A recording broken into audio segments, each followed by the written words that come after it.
Welcome to the third and final edition of Tom Fuller and Robert Taylor.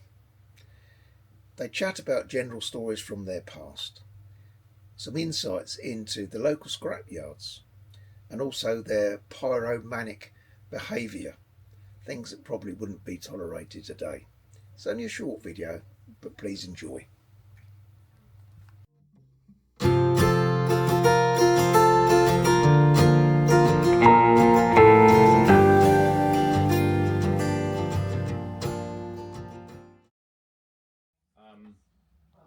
My dad would talk. I can remember bits and pieces. I can remember going down to Rye lots of times, and on the way back, because that road, I haven't been there for years now, but when the last time I went down there, that road hadn't really changed. It's in the middle of nowhere, and there wasn't big houses and estates and whatever. And I can remember Grandad going around the corner a bit too sharp and rolling the lorry over. Remember where that was. But and then my dad would say, "Oh, we used to go up and collect cordwood or something in this wood, or we did this and did that." But you don't. As a kid, you don't take it in. It's just, it's always there, isn't it? You know, and odd little bits you can remember, but that's no outright now, is it? You just remember snippets. Yeah. The trouble is, most people don't write anything down, do they? No, My don't. man started writing his life story about 3 times during his life, Yeah. of which I've got about 4 pages, because I bet he wrote far more than that. Oh, probably But he did. goes, "Oh, that ain't no good," and then he throws That's it it. away. And then the trouble is, he got to the point where he had no memory, and then It's nothing. too late, isn't it? Yeah, But But we're all in that same boat, though, aren't we? yeah, It's like, absolutely. you've now said, about your history, but we don't, do we? Because we other things. We're Yeah. not writers, are we? No, we're not movie stars. So No.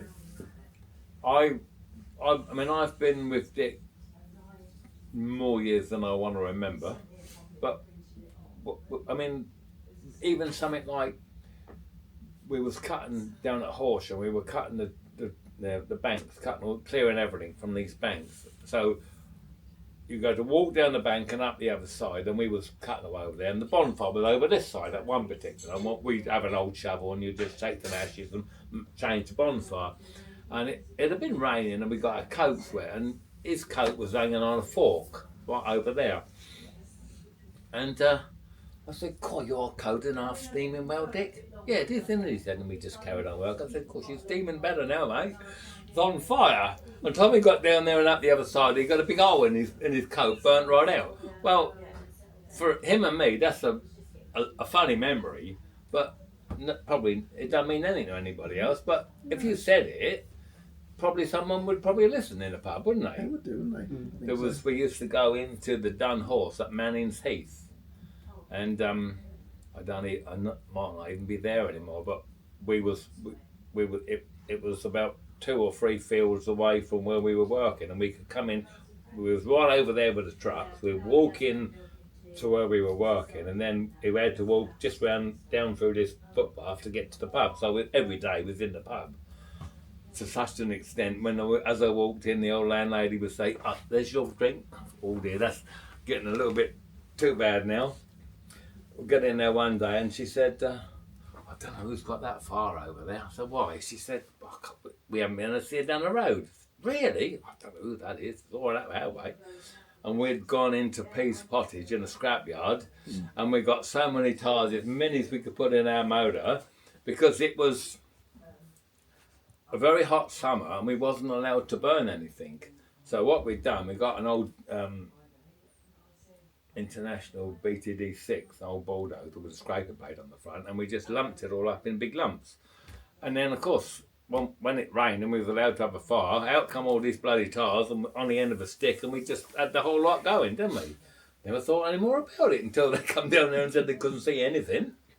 Whoops. And that's what Peace Pottage. Peace Pottage was where it was a huge one. Yeah, I know it was. It was. I think it's still. Is it still there? Bridges. What's that? Peace Pottage.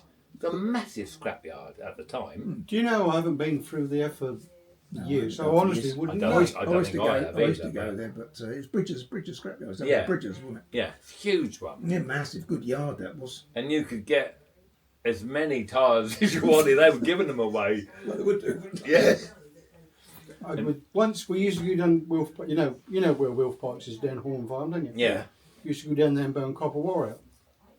And I went down there one day, and Henry used to take all the lorry tyres down there and make a big path. Yeah?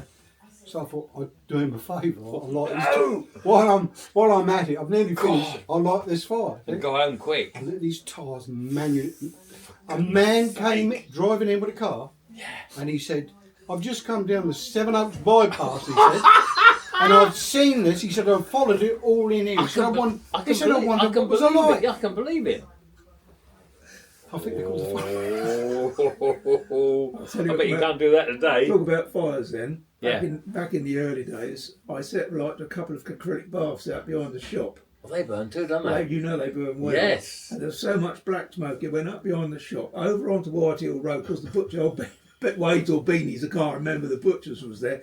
In the inside of that shop of Beanie's, it was like black as the ice of space. It was. And he was stood there selling meat, and I thought it must be smoked, wasn't it? Because the whole road was just can't put it black. out, can you? No, it's called the fire brigade. Yeah. Yeah, we were banned from having fires out the back of the yard from there on. I think the best one though, we used to go to your brother's place and take wood down old Newick's place. Down, do you know Newick's farm? Tom Newick. Yeah. Tom Newick, yeah. Took it down there. I took a load in there from there. Yeah. Backed onto the Black farm. Ness you're talking about, aren't you? Eh? Down at Black Ness. Yeah. I took a load in there, and he said, this was on a Saturday. Yeah. He said, "You finished the day then, boy?" I said, "No, I've got one more to pick up." "What's it like?" I said, "They're doing the shop." "Yeah, it don't matter, take it home," he said. "Bring it here," he said, "and tip it on the fire." So I won't be, he said, "But tip it on the fire." So I did. Went back, tipped on the fire. Didn't think any more about it. When I went back with the next load, he said, "That fire," he said, "caught all the barns alight." No! He said, "We had 10 fire engines down here," he said, "trying to put it out." Whatever was it? Huh? Whatever was it? The wood and the sparks from the plastic respect Cool. caught the first barn alight, set it alight. I thought, well, this is handy. He ain't going to want me here anymore. Yeah, he said, "We had 10 fire engines," he said, "The old gal," he said, "she was running about making tea and sandwiches for these firemen." I thought, oh my God, I'm going to be banned from here, aren't I? Yeah. And not only that, a couple of days before that, Victor went in there and ran over his dog. It ran across the road, and he came out with a gun and shot it. I thought, this is not good, is it? No. He said, "But it turned out all right," he said. "I claimed all these things." He said, "I'm better off now," he said. "Have it burnt down." Yeah, you come in again, but don't have a fire. Yeah. Because we was up. Do you remember when we was at Castle Hill for old Trevor, whatever his name was, when we were tipping that tip up, taking all that dirt up from your place, up by Castle Hill House? Oh yeah, the bloke who had the pony and cart. Yeah. And he said, "Just keep bringing it in." He said, "I just want to fill that over the side. Just keep bringing it in." And we were bringing it in. And he said one day, he said, "Don't bring no more in, will you?" I said, "Whatever's the matter?" He said, "Go down the bottom road and have a look." And the whole bank had slid down, hadn't it, into the bottom road. Was that the tip at Castle Hill? No, it wasn't a proper tip. It was a farm. Go through these proper gates. It was riding school or something. It was a riding school, yeah, Yeah. with the stables were, yeah. They're on sorry. there. There you are. There's a thing there for you, Clive. Lovely. Yeah, one for you, Tom, there. Look at that. Just put a little bit One of for sugar. me. Thank you. Oh, so it was just on a farm then? Yeah.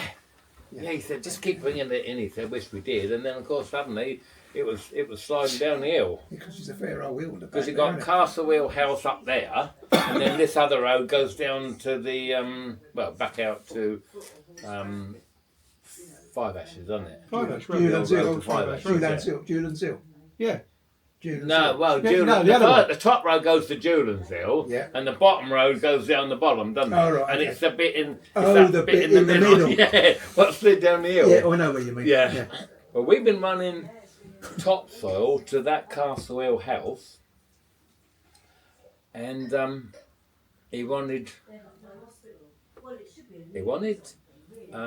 20 mil shingle in bags, and he wanted about 100 bags. So we was taking them up, and I think Go Green was running some in, we were running some in. Then he wanted some 40 mil special stuff. All it was just 40 mil that had been kind of not round, it was like semi-crushed, you know? So we took that up there. No, we weren't taking it in. There was an Arctic. He had 6